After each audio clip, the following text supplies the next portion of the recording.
Jean Redelais built cars in a small garage in Dieppe, France, using leftover parts borrowed from Renault's own bins. Porsche's engineers, working with far bigger budgets in Stuttgart, never expected to lose sleep over him. Then his tiny fiberglass coupe started beating their cars on mountain roads, where horsepower meant almost nothing. The Alpine A110 weighed nearly half what a Porsche 911 weighed, and on tight corners, that gap decided everything. If you love underdog stories, where a tiny garage takes down the big players, stick around till the end, because Stuttgart's finest engineers were about to learn what lightweight really means on a rally stage. Dieppe sits along France's northern coast, a fishing town better known for scallops than sports cars. Jean Redelais grew up there, running his father's Renault dealership while racing on weekends across French mountain roads. He noticed something most manufacturers overlooked entirely. Winning rallies had less to do with raw power and everything to do with weight, balance, and how a car handled a hairpin turn at speed. Renault's small engines never impressed anyone on paper.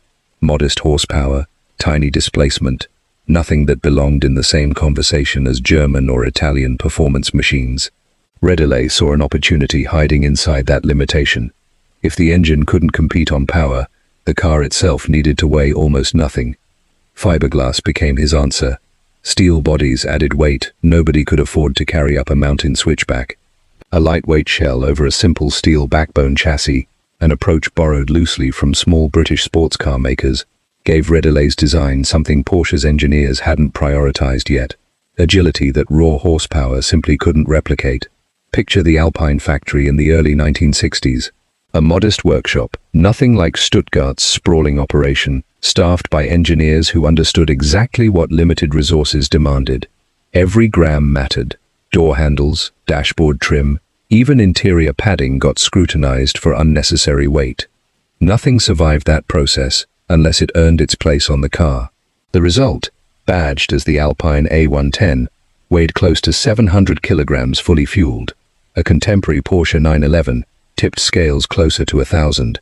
That 300-kilogram difference sounds abstract until you watch both cars attack the same switchback at matching speed. Lighter cars change direction faster, brake shorter, and demand less from their tires through every corner. Stuttgart's engineers weren't ignorant of weight's importance. Porsche understood the physics perfectly well. What they lacked was Redelais' willingness to sacrifice comfort, refinement, and interior space, almost entirely in pursuit of a number on a scale. A Porsche needed to feel like a proper luxury sports car. An Alpine needed only to win. Early testing on French mountain roads confirmed what Redelais suspected all along.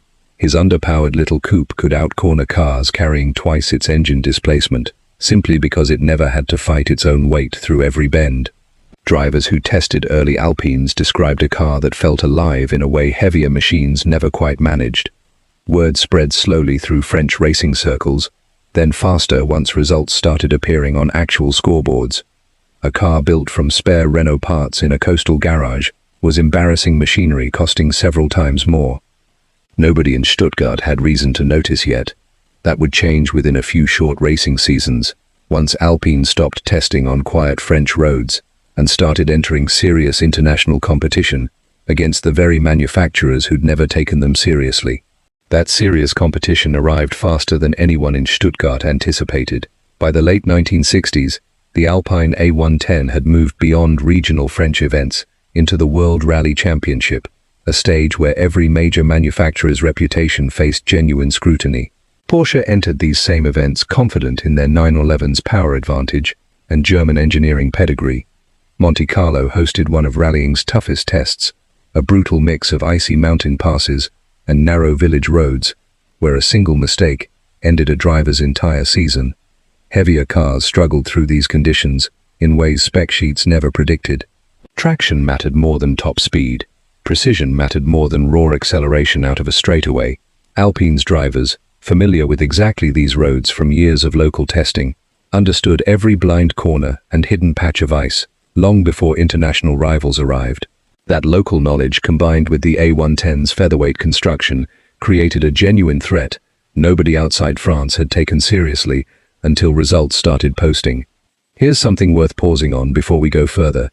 If underdog stories like this one, where clever engineering, quietly outmaneuvers bigger budgets, interest you, consider subscribing now. There's a lot more of this history worth uncovering together. Porsche's 911, undeniably powerful and beautifully engineered, carried disadvantages that became impossible to ignore once rally season began. Extra weight meant more strain on brakes through repeated mountain descents. Wider dimensions meant less margin on narrow village roads barely built for modern traffic. What worked brilliantly on a smooth racetrack struggled against Alpine's nimble approach through unpredictable rally terrain. Stuttgart's engineers responded the way any serious manufacturer would, pouring resources into closing that gap. More power, refined suspension geometry, experienced factory drivers who understood rally conditions intimately.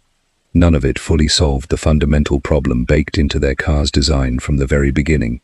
A heavier machine simply couldn't match Alpine's cornering advantage, no matter how much horsepower sat under the hood. Results throughout the early 1970s made this contrast increasingly public. Alpine's A110 claimed victories at events across Europe, from Monte Carlo's icy passes to Corsica's twisting coastal roads, competing directly against Porsche entries backed by considerably larger budgets and deeper manufacturer support. Motoring journalists began noticing a pattern too significant to dismiss as coincidence.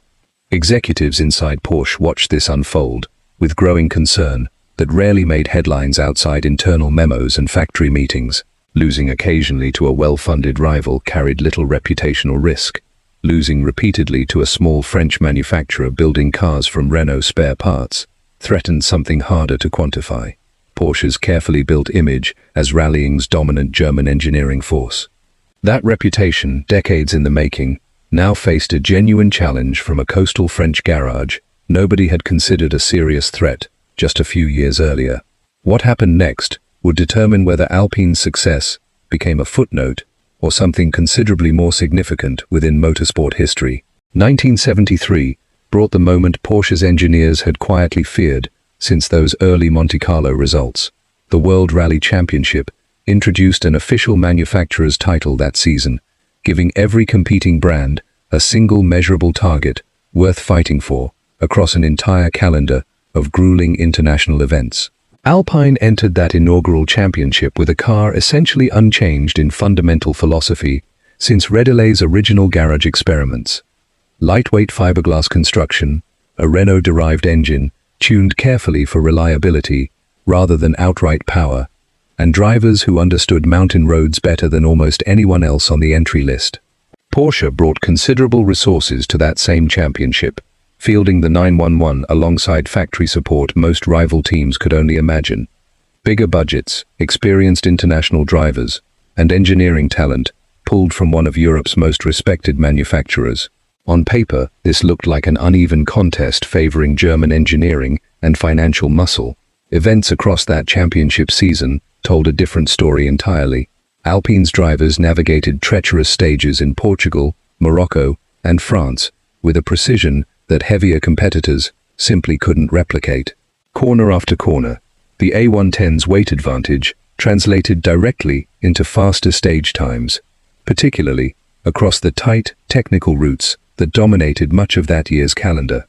By season's end, Alpine had secured the championship outright, claiming the very first World Rally Championship manufacturer's title against Porsche and several other well-funded rivals. A coastal French company, decades smaller than Stuttgart's operation, had beaten Europe's most respected sports car manufacturer at its own game. Consider what that victory actually represented, beyond a simple trophy. Porsche possessed superior manufacturing resources, decades more racing pedigree, and engineering talent widely considered among the finest in the industry. None of that mattered once both cars hit a narrow mountain pass where physics, not marketing budgets, determined which vehicle crossed the finish line first. Stuttgart's response arrived through internal engineering reviews rather than public statements. Documents from this period, later referenced by motorsport historians, revealed genuine concern about how a significantly smaller manufacturer had exploited a weakness Porsche's own engineers understood, but hadn't prioritized addressing. Weight, that unglamorous number rarely emphasized in advertising campaigns, had decided an entire championship. Alpine's victory didn't emerge from luck or a single fortunate season. It reflected a decade of deliberate engineering philosophy, prioritizing agility over raw power in ways Porsche's own design priorities had never fully embraced. Redelay's original insight, that a car light enough could outmaneuver almost anything heavier regardless of engine size, had been validated on the biggest stage international rallying offered. For Porsche, this loss carried weight beyond a single championship season.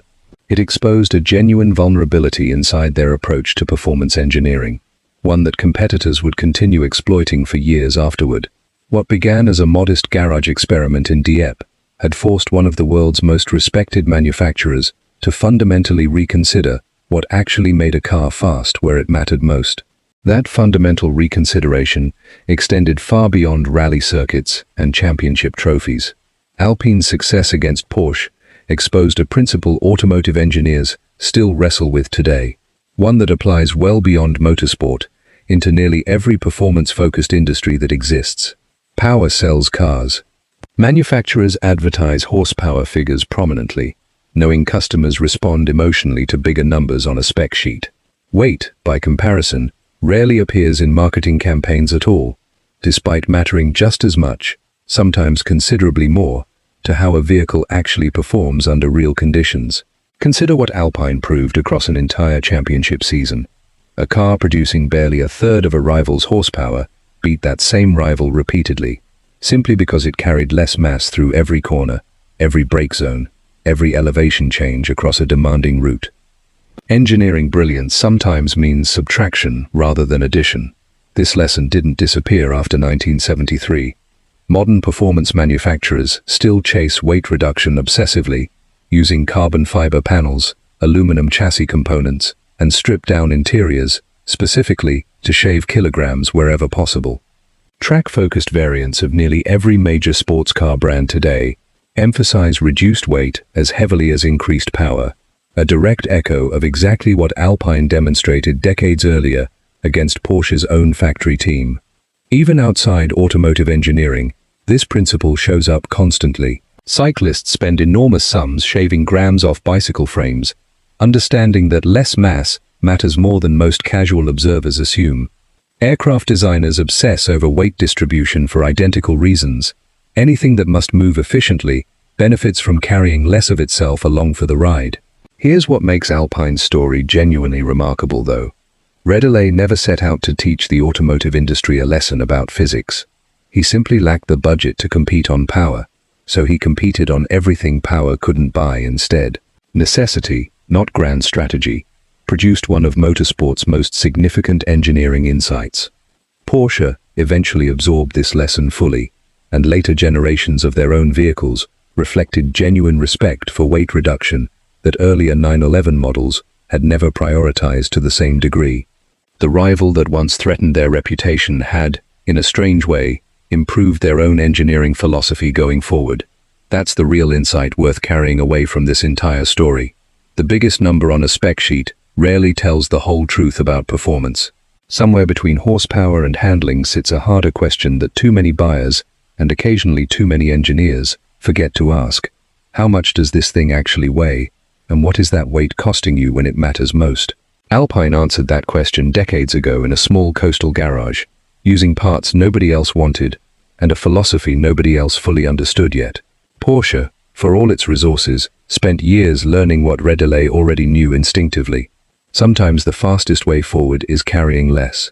Somewhere today, an Alpine A110 is still tackling a mountain road, out-cornering cars twice its power output, just like it did in 1973. The question worth asking is which other underestimated machine did the same to a giant? Subscribe now, and I'll show you the next one.